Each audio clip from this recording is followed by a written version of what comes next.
If you clicked on this video for some hope, maybe get an opportunity for TheFlightMike to uplift you as a very sad and depressed Laker fan, then think again! Because unfortunately, that's not the case here. I'm a very realistic Laker fan. Unfortunately for you, I'm also not a bandwagon Laker fan. I kind of wore my D'Angelo Russell jersey as verification. You might be wondering why I'm wearing this jersey. Well, it's because the NBA store is never stocked up and I cannot buy a new jersey that fits me perfectly. Even this is a very wonky fit, but I digress. The reason I'm making this video was originally I was going to bring you guys my trade predictions video, which I usually do right before the trade deadline. And then I uncovered something very interesting in regards to what happened behind the scenes with the Russell Westbrook trade over this past offseason, whose idea it was, and what the Los Angeles Lakers plans are for the trade deadline. And believe me, it is not what you expected or what I expected. So before we get to the content, we're giving away $500 to a subscriber that turns on our notifications on this channel. We're also giving away $500 to a follower of mine on Instagram. Now look at all that out of the way. Cue the intro.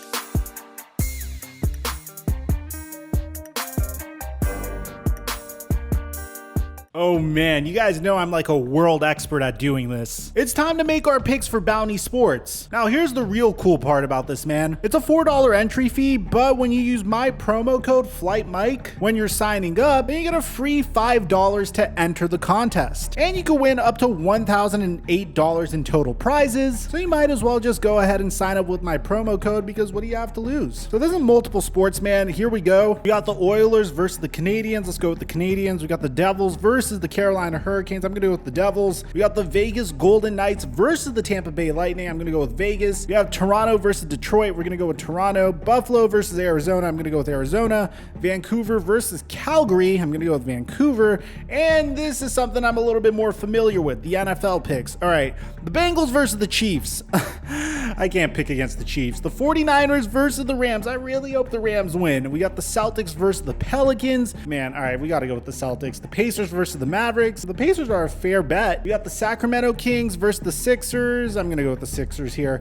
The Wizards versus the Grizzlies. Bro, the Grizzlies are on a tear. I can't say that they're going to get upset. We got the Heat versus the Raptors. I'm going to go with the Heat. The Nets versus the Warriors. I can see this going either way. I'm going to go with the Brooklyn Nets here. And then finally, it looks like we have some MMA up in here. We got Benson versus Islam. I'm going to go with an upset here. And then we got Ryan Darth Bader versus Valentin Moldavsky. I'm going to go with Valentin Moldavsky. So those are my picks, man. I really don't have anything to lose because I didn't have to spend any money. And when you use my promo code TheFlightMike on bountysports.com, you could enter this $4 contest for free because my promo code gives you $5 in your account automatically. And thank you, Bounty Sports, for the sponsorship. Mic check 1 2 1 2. What's going on, everybody? Guys, it has been such a tough year for the Los Angeles Lakers. And some bizarre twist of fate, yesterday was, of course, the second year anniversary of the passing of the late great Kobe Bryant. And as it stood on that day, the Lakers were the 8th seed in the Western Conference with 24 wins and 24 losses. That is absolutely insane. And everyone's favorite scapegoat for the fact that the Los Angeles Lakers haven't been successful this year so far was Russell Westbrook. And while I do think that he is part of the issue, I don't think he is the whole issue. I don't think he's hurting the Lakers. I just think he's a poor schematic fit with this 29% three-point shooting, with his 18 points per game, 8 rebounds per game, and 7.7 assists per game, and his 44% shooting from the field. And here's something that I've always wondered. Why on earth are things so cool behind the scenes? I mean, you don't see LeBron James or Anthony Davis or anyone throwing Russell Westbrook under the bus. Yes, you see moments where Russell Westbrook is frustrated, like the time Frank Vogel benched him towards the end of the game. You've seen Russell Westbrook skip media events, and hell, you've even seen Russell Westbrook say that he can turn the ball over as much as he wants. So at this point, you might be wondering, whose idea was it to trade Russell Westbrook to begin with? And is he going to get traded before the trade deadline? Because recently we did get this rumor that the Houston Rockets are interested in trading for Russell Westbrook and giving John Wall to the Lakers. However, the Lakers would have to include a 2027 first round pick. I think it's absolutely hysterical that it's all coming down to a first round pick in a draft 5 years from now, but 5 years from now, you have no idea what's going to happen. Anthony Davis could be a shell of his former self. LeBron James is probably going to be retired, and the Lakers are, if we're going to be 100% honest, we're probably going to suck. Like, we're really going to suck. I don't think you understand how badly we're going to suck in 5 years from now. Just being realistic, man. There is no draft capital on this Laker team. We were a shell of a franchise towards the twilight of Kobe Bryant's career. We sucked at rebuilding, and nobody wanted to come play for us until LeBron James came here. And the best part is, when LeBron James came here, our fans started booing him. It's like we hated the fact that LeBron James came here. It's like, no, we'd rather be a sucky rebuilding franchise. Although I was very invested in Julius Randle, D'Angelo Russell, Lonzo Ball, Brandon Ingram, etc., etc. But here's the interesting part about this situation. There is some interesting details in regards to any potential trade involving Russell Westbrook for John Wall, and it seems like the Lakers have made up their mind on this situation. According to Mark Stein, it opens up with saying that the Rockets want more than just Westbrook in return for John Wall. They want the Lakers' 2027 first round pick as a Westbrook tax, which per longtime NBA insider Mark Stein, the Lakers are not willing to part with for Wall, which to me is very obvious because I don't think the upgrade from Westbrook to Wall is that much of an upgrade at all. Hell, you could even go as far as to say that it's not even an upgrade. The article continues by saying there's a couple of reasons for this. First, the Lakers want to keep that trade chip to potentially use in a trade for a player that significantly raises their championship prospects, which it is not believed that Wall does. Second, there's a lot of ego involved here. It won't be a flattering look for the front office that gave up so much for Westbrook in the first place to turn around and give him up for so little. So essentially what the Los Angeles Lakers are is, imagine if you invested heavy in Bitcoin like, I don't know, 3 to 4 weeks ago. What was it at back then? 48,000, 50,000, something like that. Let's say you're currently holding it now. Yesterday, I think it was at like 34,000. Today, it's at like 37,000. At this point, you don't want to sell your Bitcoin so quickly because you've invested so much in it. And I guess that's what the Lakers feel like they have in Russell Westbrook, because it continues to say that there are major optics concerns for the Los Angeles Lakers. They do not want to pay a premium to move on from Russell Westbrook so soon. The Lakers gave up so much to get the Los Angeles native. Remember, they had to send Kyle Kuzma, Kentavious Caldwell-Pope, Montrezl Harrell, and the number 22 pick in last July's draft to Washington after LeBron James and Anthony Davis encouraged the Lakers front office to go